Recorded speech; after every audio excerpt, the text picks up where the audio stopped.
someone hands me a manuscript that they want looked at, and it's a genre. I don't know. I could tell them how I react to it, but I think that you really need to know the genre if you're going to do genre fiction. You need to know, because there's an expected story. Now, the thing that doesn't mean you need to stay with the expected story, or you might do something that deviates from it, or even parodies it. But read. Just get to know stories and read them like a writer, you know. Yeah. And I think also read what's coming out in the book category in which you write. I think that's one reason that I so like to promote, especially first novels.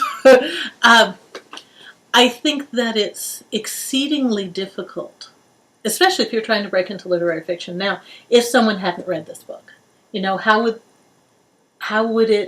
they know the kind of things that are getting published in literary fiction these days, right?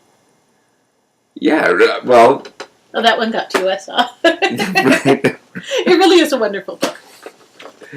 Read old stuff, read new stuff. Yeah, and reading old stuff is useful. Although, I tend to believe that if you're going to be buying books, which not everybody can afford to do right now, I would prefer that you're buying the books of living authors. Well, on the Kindle, the old stuff is free. Yeah, that's true. Right? I mean, all that public domain stuff. And anything that gets people writing reading is gonna be good. Actually, I think that anything that gets people writing, I think that writing makes people better. And I don't know if writing is peripheral. Peripheral to what? Well, you know, the novel form. I don't know that.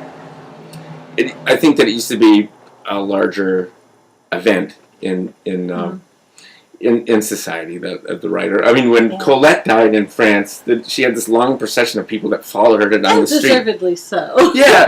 So I mean, what writer now is getting this long funeral procession? Yeah. Now that's the province of Michael Jackson now. So I'm trying to think of any writer whose death would generate the response of Michael Jackson. Stephen King. Oh, maybe Stephen King.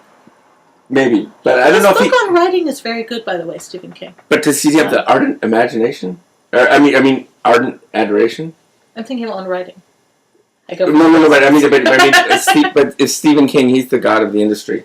But does he have that sort of adoration, that love that people would have for someone like Victor Hugo or Colette, whose deaths were like these huge national mournings?